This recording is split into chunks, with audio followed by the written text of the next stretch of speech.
Caros amigos do mercado imobiliário, como estamos?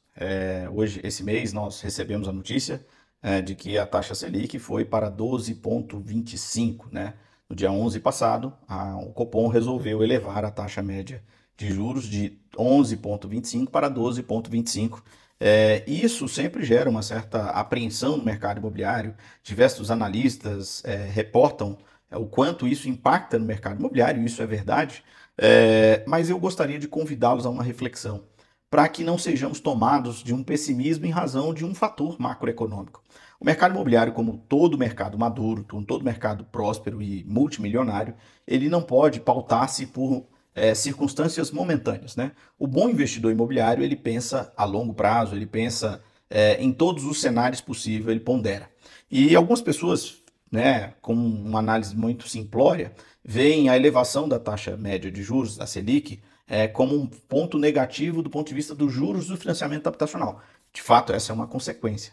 Mas é preciso ter uma análise mais aprofundada. Será que é bom tomar crédito, mesmo com a Selic a 12,25 com uma tendência de alta? Bom, só a tendência de alta já poderia te fazer ter uma urgência maior em tomar crédito hoje, né? Então, assim, se há uma tendência de alta, você não deveria adiar sua tomada de decisão e tomá-la hoje, porque é possível que o que está alto pode ficar mais alto, né? Então, mas eu não quero trabalhar nesse cenário especulativo, eu quero fazer uma análise mais profunda para atingir os meus colegas corretores de imóveis, imobiliaristas, mas essencialmente você que está planejando adquirir o seu imóvel, que precisa adquirir um imóvel. Então a gente tem alguns cenários. Eu sempre digo que para crédito imobiliário, se você está nas linhas subsidiadas, subvencionadas aí, eu refiro-me ao pró-cotista no FGTS, ou linhas cujos juros são os menores possíveis, você nem tem que pensar, tem que tomar crédito. Se for aprovado para você, toma crédito, adquire o imóvel, porque não dá nem para comparar, né? Mas eu queria fazer uma análise agora para as linhas mais complexas, né? Refiro-me aí ao SBPE, linhas de taxa livre, enfim. Primeiro vamos fazer um apanhado geral de quanto estão as taxas médias aqui, eu não vou ser cirúrgico quanto às taxas de cada banco aqui, pegando a realidade do Distrito Federal e de alguns bancos de âmbito nacional. Então eu começo com o BRB, que está com uma das taxas mais atraentes, né? Ele virou o mês com 9,35, chegando a 9,99 agora, de taxa de juro anual. No crédito, mais TR. A gente tem o Bradesco com 10,49, Itaú 10,99, Santander 10,79, Caixa Econômica oscilando a depender da faixa, do perfil. Você tem múltiplas possibilidades, mas aí na casa dos 9 também para esse tipo de linha, e eu não me refiro à linha superior a 1,5 milhão, porque aí sim ela vai estar num patamar um pouco maior. Então, esses são os juros. De início, você faz uma análise matemática simples, você tem a Selic em 12,25 e os juros médios dos bancos, dos principais bancos, não superam a 11%. Então, você já tem uma vantagem, uma approach aí em percentual de quase 1,25, 1,5, 1,8 em relação à Selic. Isso já gera uma vantagem para você. Então, vou fazer uma análise aqui. Eu tenho, por exemplo, 1,8 milhão, eu vou comprar um imóvel de 1,8 milhão à vista. Tenho esse dinheiro. Será que vale a pena tomar crédito? Eu acho que pode ser interessante sim, porque você já tem uma approach, uma diferença aí positiva de 1%. Mas evidentemente que não é esse o ponto, né? O ponto é, se você fica com a disponibilidade financeira, você pode aproveitar outras oportunidades, ainda assim investindo no mercado imobiliário. Então você abre duas frentes de investimento. Porque uma das dores de adquirir um imóvel é imobilizar e não poder se valer daquele bem para liquidar uma dívida ou aproveitar uma oportunidade. Então, pegando esse exemplo de alguém que precisa comprar um imóvel de aproximadamente 1,8 milhão, eu talvez recomendasse que 50% desse ele tomasse um crédito e ficasse com 900 mil reais para aproveitar oportunidades que o mercado seguramente oferecerá para ele. Eu tenho feito isso com diversos clientes, quer seja em leilões, quer seja em compras mais agressivas. O fato é que quando se tem uma taxa de juros mais elevada, a indexação de juros médios, a Selic mais elevada, isso gera uma retração no crédito imobiliário e às vezes no apetite de compra do consumidor. Mas o investidor experimentado, o analista mercadológico mais denso, ele não olha só esse fator. O fator mais preponderante na elevação da taxa de juros é que você diminui a massa de pessoas demandantes por imóvel, porque todos sabem que o limite de comprometimento com o crédito imobiliário ele não pode superar a 30% da renda. Então, se a renda não sobe, o juro sobe, o custo do financiamento sobe. Então, menos pessoas serão elegíveis para tomar aquele tipo de crédito. Por isso é que impacta diretamente o mercado imobiliário. E não necessariamente porque os juros em si, e aí é evidentemente que impacta, mas não necessariamente porque hoje, por exemplo, está menor do que os juros médios da Selic. Então, não seria a elevação dos juros médios que causaria, e os juros que digo de contração de financiamento, que causaria propriamente essa retração. Um outro fator interessante, quando a Selic sobe, é porque a rentabilidade na renda fixa, ou seja, no Tesouro Direto, no CDI, no CDB, ou seja, aplicações de renda fixa, ela tende a subir. E aí o investidor imobiliário ele tem menos apetite de ir às compras, porque ele tem com liquidez essa rentabilidade. Só que isso é talvez um buraco negro muito perigoso, porque os imóveis, se por um lado ele não está rentabilizando como rentabilizaria a renda fixa, você tem uma precificação mercadológica hoje muito aquém do que ela deveria estar. Então, os imóveis estão, em média, baratos, do ponto de vista de que o poder de compra aumentou, porque, naturalmente, a elevação dos juros tende a diminuir a demanda. Então, a análise não pode ser tão simplória de que você vai pagar taxa de juros mais altas. O ponto não é esse, porque esse não é o principal fator. O fator principal quando a Selic sobe é diminuição da massa de demandas para imóvel. Isso afeta o mercado. E por que a diminuição acontece? Porque não há o enquadramento daquela pessoa com aquela renda na possibilidade de pagar uma determinada parcela quando ela sobe um pouco mais. E um outro fator é que os bancos, ao concederem os créditos, eles começam a ser mais criteriosos, porque você tem menos dinheiro disponível para emprestar. O fator por trás que a gente tem que analisar é o funding, ou seja, de onde vem esse dinheiro, qual o custo do dinheiro para financiar, né? Porque quem financia, aquele que financia, ou seja, a gente tem estruturas globais que financiam os bancos para que os bancos financiem o crédito imobiliário. Então você tem muito conhecido o FGTS, mas aí a gente tem problemas, por exemplo, no modal de trabalho hoje no Brasil, as pessoas estão vivendo um processo de uberização, não tem mais carteira assinada, existe uma tendência de empreendedorismo, isso retira dinheiro do funding oriundo do FGTS. Você tem o próprio movimento de deixar de investir na poupança para investir no Tesouro Direto, isso tira dinheiro. O fato é que há uma certa escassez de funding para subsidiar o crédito imobiliário.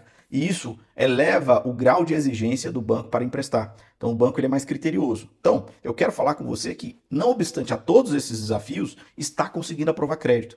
Se você consegue aprovar crédito nessa conjuntura, eu acho que é muito importante você pensar em fazer o financiamento e não adiar. Porque os preços dos imóveis estão atraentes, você tem menos concorrentes para pôr imóvel, ou seja, menos pessoas aptas a comprar imóvel, então isso te dá uma margem, um poder de negociação maior, e você pode superar essa elevação, potencial elevação de juros, com uma negociação um pouco mais agressiva, ou seja, e os proprietários precisam ter mais consciência de que o mercado estará mais vendedor do que o comprador, naturalmente por esses fatores todos que eu disse aqui. Então, a pergunta objetiva é interessante fazer financiamento mesmo com a Selic a 12,25%? Com toda certeza. Com toda certeza. Por quê? Primeiro, porque o juro médio dos financiamentos está inferior ao juro médio nacional indexado e referenciado pela Selic. Esse é um ponto. E um outro ponto, que é a inteligência de mercado, e aí só a experiência de muitos anos, e graças a Deus estou há muito tempo fazendo isso, e a gente consegue observar os movimentos de mercado, é que você não recupera o preço do imóvel hoje, amanhã.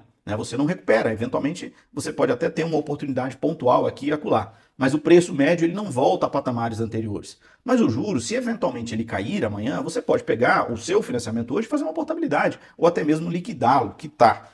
Então, não perca a oportunidade de comprar num mercado em que você tem mais poder de compra, porque há uma tendência de diminuição na demanda. E você que tem dinheiro à vista, pondere sobre abrir novas frentes de comprar um imóvel. Vou dar um exemplo muito simples, esse de 1.800.000 que me referi. Se você, ao invés de comprar à vista e pagar aquele imóvel, não pagar juro para ninguém, você eventualmente pode comprar esse imóvel com um financiamento de 50%, ou seja, ficar ali com uma liquidez de aproximadamente R$900.000, e você adquire ali um imóvel de R$800.000. E aí tem um fenômeno interessante, quando o crédito imobiliário sobe, a demanda imobiliária também diminui, né, evidentemente, em decorrência do crédito, você tem um fenômeno do aluguel subir. A rentabilidade do aluguel tende a subir. Então, se você pegar esse mesmo apartamento aí e comprar de 800 mil e alugar 0,5%, que seria bem tímido, você pode comprar um imóvel em leilão, por exemplo, que a margem e a rentabilidade pode ser maior, você pode operar em Airbnb com esses 800, que é possível que você pague boa parte da parcela, se não toda, a depender do modelo que você construiu, apenas com 50% do outro imóvel que você adquiriu, para ficar numa conversa simples. Mas se você não quiser fazer absolutamente nada e deixar esse dinheiro, por exemplo, numa renda fixa, no CDI, no CDB, enfim, você vai conseguir perto de 1%, tranquilamente, você vai conseguir 1% de rentabilidade na renda fixa, o que representará nominalmente em torno de R$8.000, quase equivalente aí ao que você paga de parcela, ou seja, quem vai pagar o juro é a rentabilidade. Você fica com liquidez e o rendimento, claro, a gente tem o fator inflacionário, mas você tem também o fator de ganho real na valorização dos imóveis, então você acaba equilibrando o seu patrimônio. E ao invés de ter um patrimônio quitado, você pode ter dois imóveis com tendência de alta. O segredo está em escolher os lugares certos onde aplicar, comprar certo, comprar bem, porque o segredo para prosperar nunca é vender bem. Ninguém vende acima do preço. O segredo é comprar bem. E para comprar bem, você precisa de uma assessoria técnica, você precisa de um corretor de imóveis que conhece o mercado. E eu tenho feito muitos clientes prosperarem ao longo dos anos, conhecendo profundamente o mercado.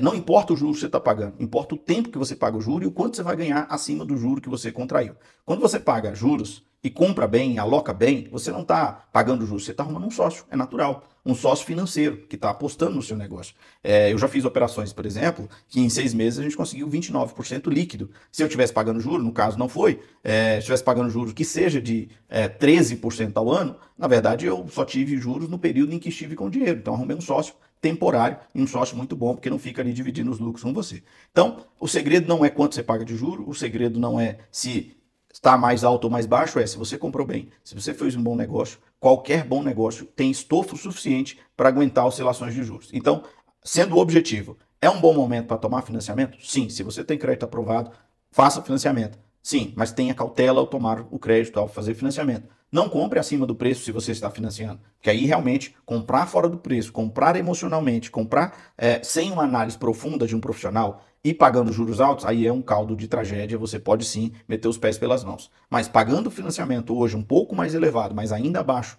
da Selic, comprando bem, comprando consciente, dentro das margens médias de preço que o mercado pode oferecer, quem sabe até comprando algo que você compre a menor e depois reforma e consegue maquinizar, esse juro você vai tirá-lo apenas na negociação. Mas isso requer muita experiência e muito conhecimento e provavelmente você não vai conseguir fazer isso sozinho. Daí a importância dos corretores de imóveis especialistas, especializados em fazer com que você prospere, em fazer com que os negócios imobiliários tragam riqueza para você e para sua família e, sobretudo, tragam segurança de que o seu patrimônio estará ancorado num lastro sólido, que é o imóvel. Quem compra a terra não erra. Conte conosco para fazer você prosperar. Um fraterno abraço. E você, colega corretor de imóveis, não venha com essa, não diga para o seu cliente que os juros estão altos, que é isso ou que é aquilo. Não, os juros não estão altos. Eu já vendi financiamento normal a 14,75. Era praxe em 2008, 2007, 2009. Você tinha financiamentos nesse patamar e as pessoas compravam e prosperaram muito no mercado imobiliário. Um grande abraço a todos e não adie seu sonho. Faça negócio consciente, mas não deixe de fazer negócio no mercado imobiliário. Quer seja à vista,